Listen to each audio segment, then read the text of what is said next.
नमस्कार, मैं doctor JP Dubey. Ayurvedic के वीडियो लेक्चर में आपका स्वागत है।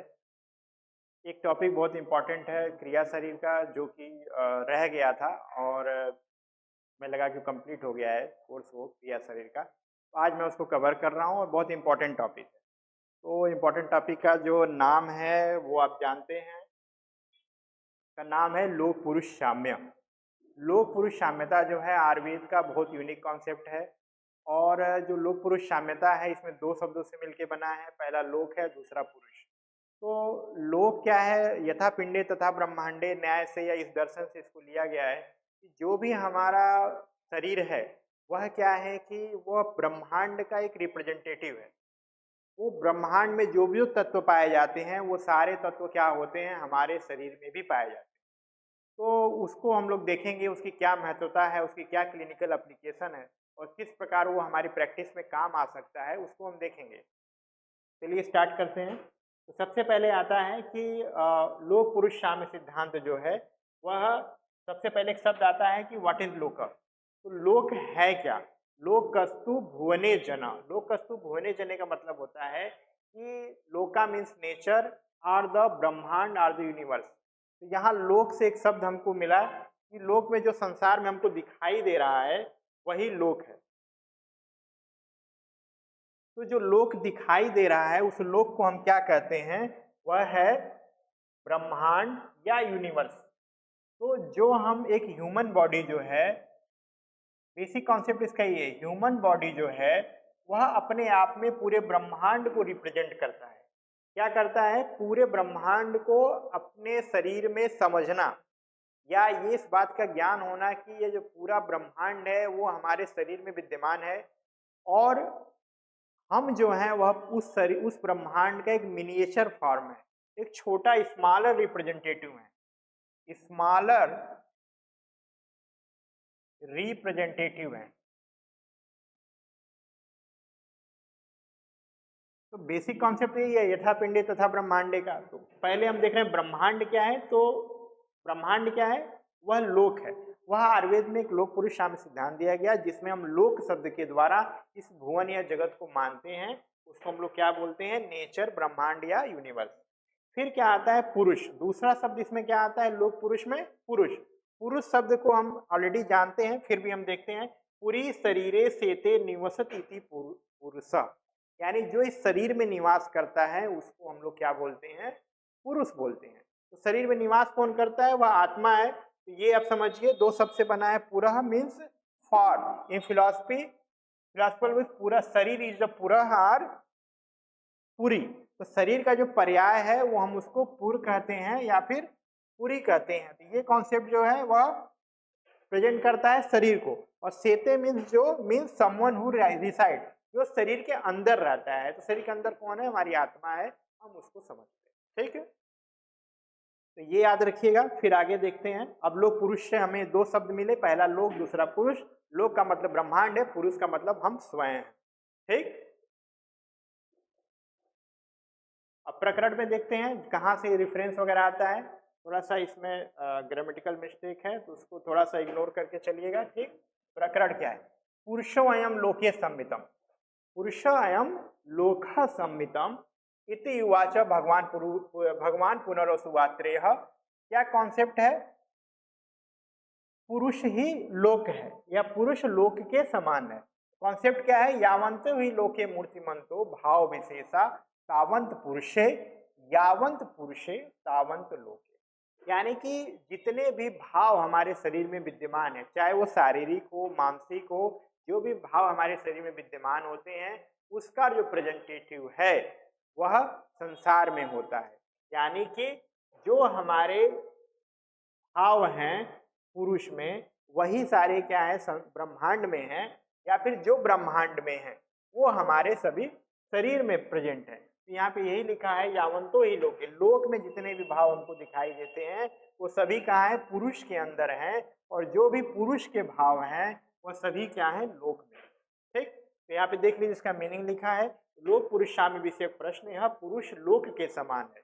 पुरुषो अयम लोक संवितम। यह पुरुष जो है क्या है? लोक के समान है।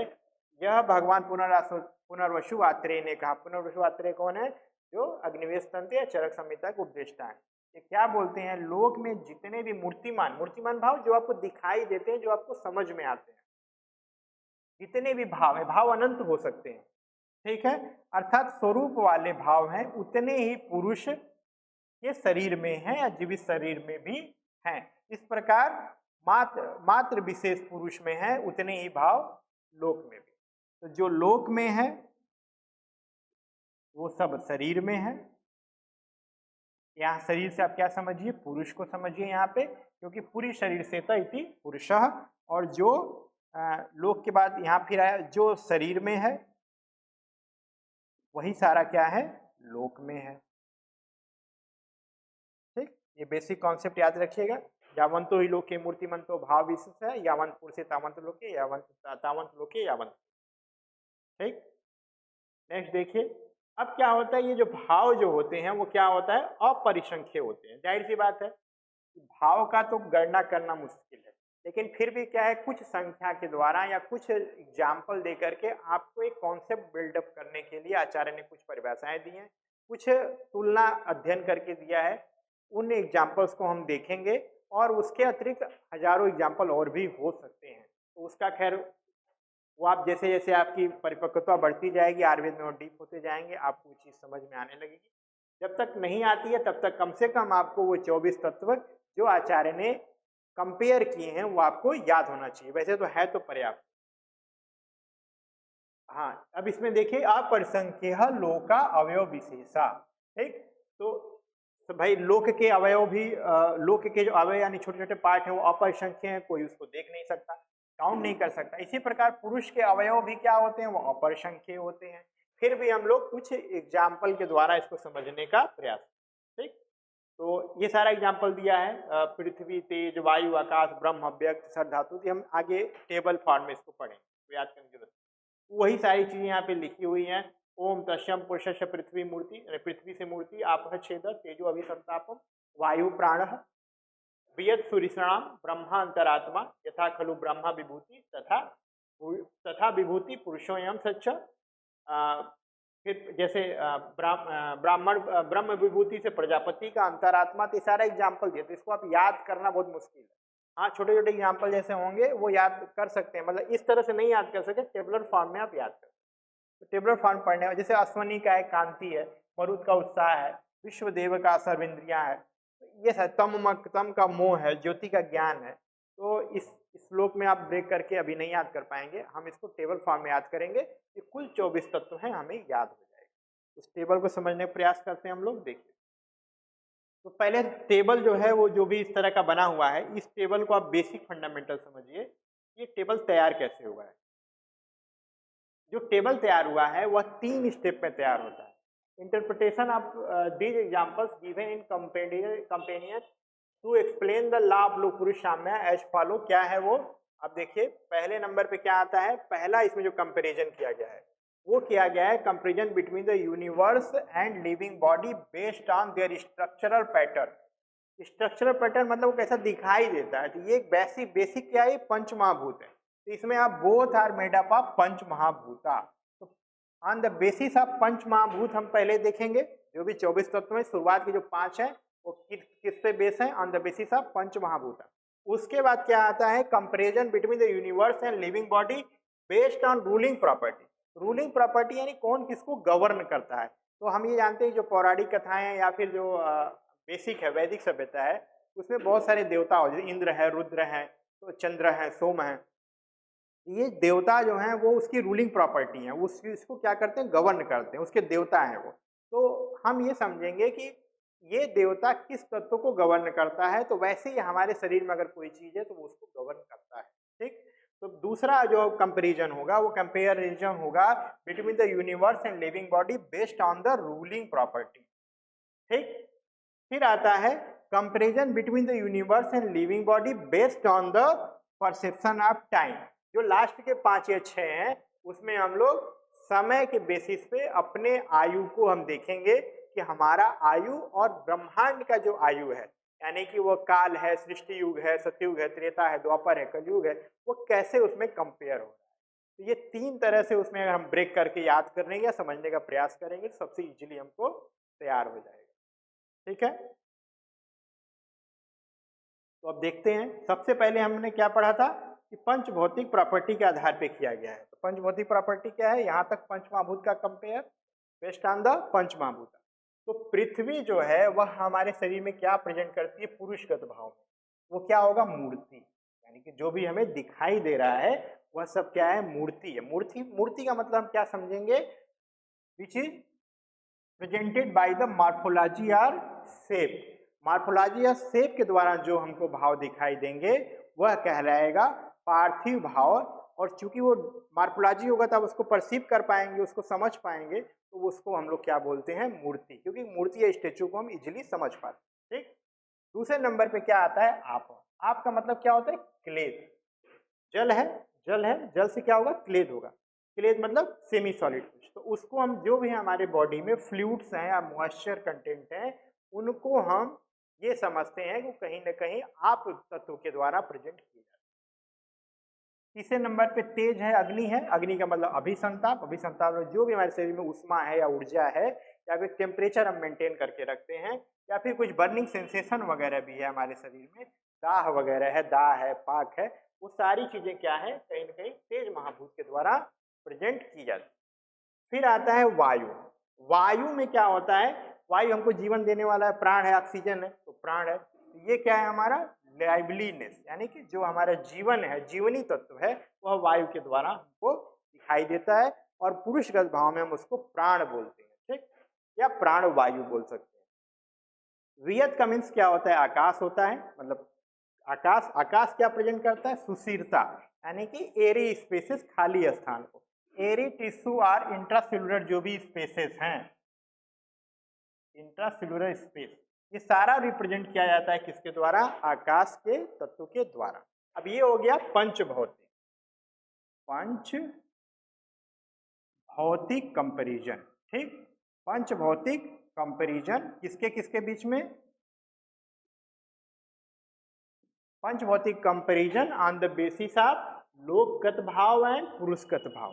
ठीक, और ये हमका ट्रांसलेटेड वर्जन है, जो अभी आप इसको ज्यादा इजीली समझ पाएंगे। धीरे धीरे इन शब्दों के जब साम्यता हो जाएगी तो इसकी आवश्यकता आपको।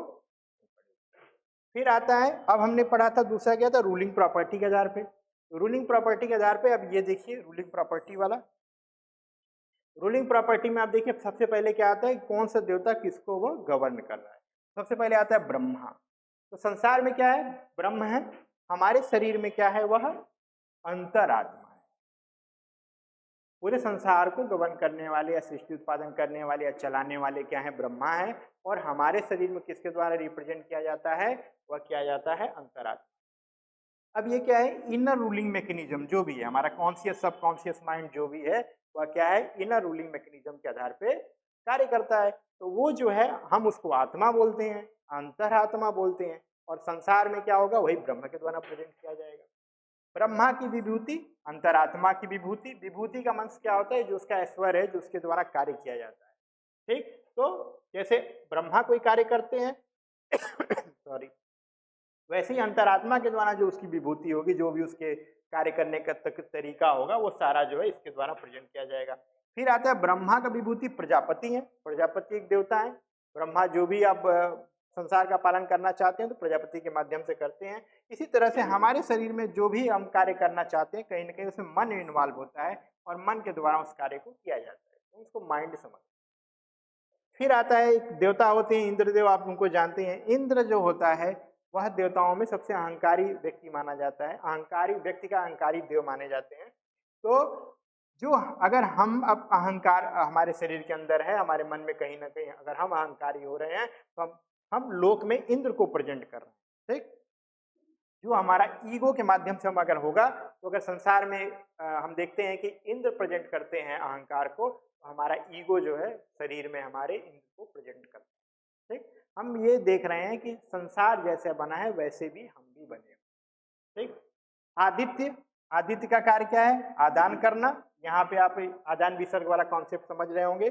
सूर्य वाली स्थिति है, तो आदान क्या करता है, आदित्य क्या करता है, ऊर्जा ले लेता है। तो यहाँ भी क्या है आपका listening the strength gained by the water much. तो ये सारी जो है वह क्या है कि आपका एनर्जी कम होना, ये स्थिति में आता है आदित्य के द्वारा। ठीक, फिर आता है रुद्र। रुद्र को आप जानते हैं, रुद्र है भगवान शिव का प्रतीक है। जब शिव गुस्सा में आते हैं, क्रोध में आते हैं, तो वह रुद्र रूप में आते हैं। तो हम ये हमारे शरीर में रोष के द्वारा प्रकट होता है, और एंगर आप इसको समझ सकते हैं। ठीक, सोम क्या होता है? सोम कहीं ना कहीं चंद्रमा है, और चंद्रमा क्या करता है? प्रसाद। चंद्रमा हमको एनर्जी देता है, ऊर्जा देता है, इसलिए यूफोरिया, ये सारी चीजें जो है चंद्र के द्वारा प्रकट होती हैं संसार में। और हमारे शरीर में क्या है? वह प्रसाद भाग से, जब हम प्रसन्न होते हैं, किसी को कुछ देना चाहते हैं, तो वो सारी चीजें आती हैं। आदित्य क्या होता है? किसी से हम कुछ लेना चाहते हैं तो आदित्य भाव को प्रकट करता है। किसी को हम क्रोध करते हैं तो रुद्र भाव को प्रकट करता है। अगर हम अहंकारी महसूस करते हैं तो अहंकार को प्रेजेंट करता है। ठीक, ये क्लियर रखिएगा, फिर आगे चलते हैं। अब आगे आता है वसय। वो अलग अलग देवता हैं, इन देवताओं का नाम आप धीरे धीरे समझ जाएंगे, याद करना पड़ेगा आपको। तो बसव क्या होते हैं? वो सुख को देने वाले हैं, सुख को देने। तो बसव जो है वो सुख पूर्वक रहना है, या सुख के देवता हैं। इसी प्रकार क्या होगा, अगर हम सुख पूर्वक रह रहे हैं तो कहीं ना कहीं बसव को प्रेजेंट कर रहे हैं, प्लीजर को दिखाता है। अश्वनी क्या होता है? अश्वनी देवताओं के वैद्य माने जाते हैं, और काफी इनका माना जाता है कि बहुत सुंदर थे। उस सुंदरता की वजह से जो हमारे चेहरे पर अगर कांति है, अगर कोई रूपवान है, तो हम उसको अश्वनी का प्रतीक मानते हैं। तो वो कांति जो है, लश्कर वगैरह जो है, ये सारी चीजें जो है वह अश्वनी को, कुमारों को प्रेजेंट करते हैं। ठीक, ये दैव भाग है। ठीक, ये रूलिंग प्रॉपर्टी है, उस भाव को यह क्या करते हैं? रूल करते हैं। मरुत क्या होता है? ये उत्साह को प्रेजेंट करता है, वायु है, शरीर में जितना भी उत्साह है वह कहीं ना कहीं जो है वायु भाग के कारण होता है, मरुत के कारण होता है। तो संसार में भी उत्साह है, कुछ भी बदलना, चलना फिरना, वो सारा चीजें वायु के कारण है। यहाँ भी क्या है? विष्णुवर, कोई कार्य करने की क्षमता जो है वह उत्साह के द्वारा हमारे अंदर आती है, और वो कहीं ना कहीं मरुत भाव को प्रकट। विश्व जो है, विश्व देवता है इंद्रियों के, इंद्रिया। तो विश्व देव के द्वारा हम क्या प्रेजेंट करते हैं? इंद्रिया और इंद्रिया जो होती है हमारी कर्म इंद्रिया, ज्ञान इंद्रिया जो है, वो इंद्रिया जो इंद्रियार्थ हैं, जो उसके विषय हैं, रूप रस गंध स्पर्श, ये सारी जो उसके भाव हैं, जिसको वो प्रेजेंट करते हैं, इंद्रियों के अर्थ होते हैं। तो शब्द, स्पर्श, रूप, रस, गंध, तो वो सारी चीजें जो हैं वह इंद्रिया और इंद्रिय अर्थ को विश्व देवता के द्वारा प्रकट किया जाता है। तम क्या होता है? जहां भी अगर संसार में तम है तो वहां अंधकार होगा। उसी तरह से अब हमारे अंदर अहंकार, अंधकार कब प्रेजेंट होता है? तब प्रेजेंट होता है जब हम कहीं मोह में पड़े रहते हैं। तो मोह है, लस्ट है, तो दिया हुआ है। अगर आप इस तरह के भाव में हैं तो क्या होगा? आप अहंकार को, अरे तम को प्रकट कर रहे हैं, अंधकार को प्रकट कर रहे हैं। ज्योति, अगर ज्योति क्या है? संसार में प्रकाश उत्पन्न करने वाली होती है, अग्नि है। उसी तरह से हम अगर अंदर अपने ज्योति की कल्पना करें तो वह कहीं ना कहीं ज्ञान के माध्यम से प्रकट होता है। अगर हमारा ज्ञान बढ़ रहा है तो कहीं ना कहीं हम ज्योति को प्रकट कर रहे हैं। ठीक, नॉलेज को। अच्छा, अब ये यहाँ तक तो था रूलिंग प्रॉपर्टी के आधार पे। अब ये आता है टाइम पीरियड के, on the basis of time perception. Time, ठीक, यानी perception of time, perception of time के आधार पे ये आपका प्रकट होता है। इसको आप 6 भाग में देखते हैं। पहला क्या आता है? सर्ग। सर्ग मतलब जब संसार का या ब्रह्मांड का निर्माण हो रहा होगा तो सबसे पहले क्या आया होगा? सर्ग, सृष्टि उत्पत्ति हुई होगी। इसी तरह से हम भी जब पहली बार संसार में आते हैं तो गर्भाधान के माध्यम से आते हैं। It is the presented by the conception. फिर आता है कृतयुग। कृतयुग में क्या होता है? बाल्यकाल को प्रकट करता है। बाल्यकाल में क्या होता है? वह चाइल्डहुड के द्वारा हम समझते हैं। फिर आता है त्रेतायुग। त्रेतायुग के प्रेजेंटेटिव हमारे में क्या है? यौवन अवस्था है, यूथ को। और द्वापर युग जो हमारा है वो हमारे जीवन काल का स्थाविर है, यानी कि वृद्धावस्था को प्रेजेंट करता है। कलयुग जो है वह आतुर को प्रेजेंट करता है। आतुर माने आप जो है रोगी हो जाते हैं तब। और संसार में अगर युगांत होता है या प्रलय होता है तो हमारे जीवन काल में मरण एक अवस्था होती है जब हमारा समय समाप्त हो जाता है। कंसेप्शन से लेकर के डेथ तक, या गर्भाधान से लेकर के मरण तक, या सर्ग से लेकर युगांत तक, यह परसेप्शन ऑफ द टाइम के आधार पे लोक पुरुष साम्यता को आचार्य ने प्रकट किया है। ठीक, तो ये याद रखिएगा, याद करने का प्रयास करिएगा। 3 भाग में तोड़ देंगे तो इजीली ये याद हो जाएगा कि पहला क्या है? पंचमहाभौतिक क्लासिफिकेशन है। दूसरा क्या है? On the basis of ruling property. तीसरा नंबर पे क्या आता है आपका? Perception of the time. ठीक, नीड ऑफ दिस प्रिंसिपल, ये इसको ज्ञान, इसको जानने से क्या लाभ है हम उसको देख लेते हैं। तो सबसे पहले आप देखिए ये वाला श्लोक, तम प्रयोजनम उद्दिष्टम लोकस्य पुरुषस्य च सामान्य मूल उत्पत्तो निवृत्तो मार्गे। इन्होंने बोला कि ये जो लोक और पुरुष में साम्यता का कारण यह है क्योंकि इनका समान रूप से इनका मूल, उत्पत्ति और निवृत्ति, यानी इनका बनना, जो अभी परसेशन ऑफ टाइम हम देख रहे थे, उत्पन्न होना, बने रहना और फिर लास्ट में क्या हो जाना, समाप्त हो जाना, ये तीनों जो है एक पुरुष का और संसार का लगभग एक समान है, इसलिए हम लोग पुरुष साम्यता को देखते हैं। बाकी सुश्रुत का एक श्लोक आता है, ये आप याद किए हुए हैं, विसर्गादान विक्षेपे सोम सूर्य निलस्तता धारयंती जगत देहम कप पिता निलस्तता। तो कहने का मतलब यहाँ इन्होंने वात पित्त कप की तुलना की थी, किससे? जैसे विसर्ग आदान विक्षेप का कार्य किसके द्वारा है? सोम, सूर्य और अनिल के द्वारा है। ठीक, सोम क्या करता है? विसर्ग के लिए है, सूर्य जो है आदान के लिए, और अनिल जो है वह विक्षेप के लिए। इसी ये क्या करते हैं, ये पूरे संसार को इसी प्रकार धारण करते हैं। पीछे के लेक्चर में पूरा फुल डिटेल है, उसको वहां से आप पूरा क्रिया शरीर पढ़ेंगे तो इस श्लोक पे काफी चर्चा हो चुकी है, वहां देखिएगा। बस इतना आप याद रखिए, जैसे सोम, सूर्य और अनिल, ठीक, यानी सूर्य, चंद्रमा और वायु संसार में विसर्ग, आदान और विक्षेप का कार्य करते हैं और संसार को धारण करते हैं, उसी प्रकार हमारे शरीर को वात पित्त कफ धारण करता है। तो कहीं ना कहीं ये है कि जैसे लोक पुरुष साम्यता है, तो लोक में इस तरह से सोम, सूर्य और अनिल कार्य करते हैं, उसी प्रकार हमारे शरीर में भी वात पित्त कफ कार्य करते हैं। तीसरे नंबर पर लोक पुरुष ज्ञान से लाभ क्या होगा? तो लोके विवत आत्मानम लोकम च आत्मनि पश्यत परावर्दिशम शांति ज्ञानम मूला न नश्यति। लोक को अपने आप में, अपने आप को लोक में जब हम देखते हैं तो हमें एक शांति का अनुभव होता है। हम अपने आप को ब्रह्मांड के तत्व से मिला हुआ समझते हैं। तो अगर हमें कोई व्याधि होती है, कोई भी हमारी समस्याएं हैं, तो अगर हम ये जानते हैं कि संसार में ये सतत चलने वाली प्रक्रिया है, ठीक है, संसार भी एक दिन प्रलय को प्राप्त होगा, हम आज मृत्यु को प्राप्त कर रहे हैं, तो कोई दिक्कत नहीं। तो कहने का मतलब है कि आपकी कोई भी समस्या, कोई भी बीमारी कहीं ना कहीं संसार में मौजूद है, और उसको, उसके द्वारा समझना, और उसको जब आप एकाकार का अनुभव करते हैं, ठीक है, अभी आप योग वाला चैप्टर पढ़ेंगे तो उसमें योग वगैरह आता है, तो उसमें आपका समाधि की अवस्था जो होती है, अपने आप को जो लक्ष्य है उसमें लक्षित कर देना, यानी कि साधन और साध्य दोनों जब एक हो जाएंगे, उस समय क्या होता है कि आपको जो ज्ञान प्राप्त होता है वह नश्वर नहीं होता, वह कभी भी दुख देने वाला नहीं रहता, वो संसार से आपको मुक्ति को प्रदान करता है। तो कॉन्सेप्ट कहीं ना कहीं यह है कि अपने आप को लोके विवत आत्मान, अपने आप को लोक में देखना, लोक को अपने शरीर में देखना, इससे जो ज्ञान प्राप्त होता है, जो शांति प्राप्त होती, कभी नष्ट नहीं होती। ठीक, अब बेसिक चीज ये आती है कि अगर हम ऐसा कुछ देख रहे हैं कि लोक पुरुष साम्यता के द्वारा हम चिकित्सा करना चाहें तो किस प्रकार चिकित्सा कर सकते हैं? तो बहुत सारे आयुर्वेद में एग्जाम्पल हैं कि जिसमें हमने उसका, जब हम देखते हैं उसके कार्य करने का जो तरीका है, ठीक, कार्य करने का जो तरीका है वह कहीं ना कहीं जो है आपका, इसका एग्जाम्पल हम एग्जाम्पल के द्वारा इसको समझते हैं। जैसे आपने सेब के आधार पर चिकित्सा करना, सेब के आधार पे चिकित्सा करना, जैसे क्या होता है,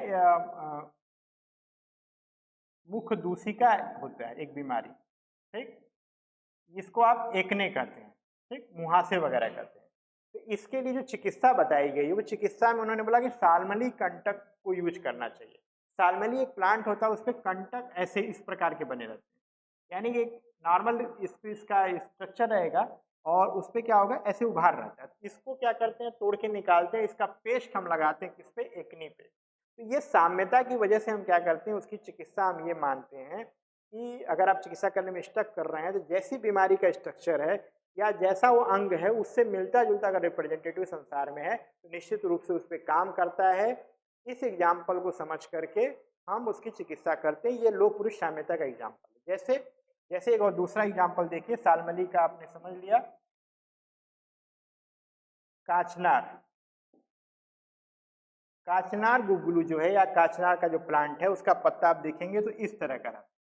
तो कहीं ना कहीं आपके वो कंठ के आकार का दिखाई देता है, थायराइड ग्लैंड के जैसा होता है। तो हम ये मानते हैं काचनार जो है वो थायराइड में अच्छा है। इस आधार पे हम इसका इंडिकेशन भी वही है और वहाँ कार्य भी करता है। इसी तरह से आपने देखा होगा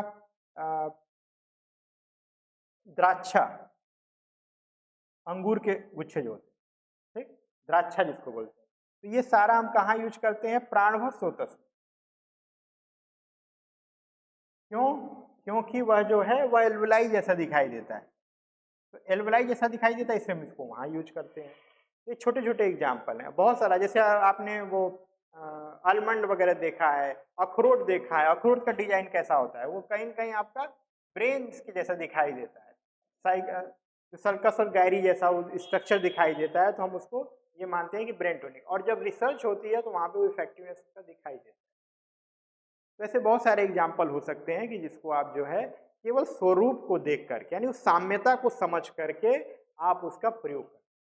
ठीक, तो वो गुण सामान्य हो सकता है, कर्म सामान्य हो सकता है, जो समानता को आप समझ पाते हैं। द्रव्य सामान्य जो होता है, तो उस समानता को समझ करके हमें, जैसे मांस से मांस की वृद्धि होती है, तो कहीं नहीं वो सिमिलर स्ट्रक्चर दिखाई देता है, इसलिए हम उसका प्रयोग करते हैं। ठीक, तो हजारों एग्जाम्पल हो सकते हैं। जैसे जैसे आपका ज्ञान बढ़ता जाएगा, परसेप्शन आपका, नॉलेज में सूक्ष्मता आती जाएगी, इस प्रिंसिपल का आप प्रयोग कर सकते हैं।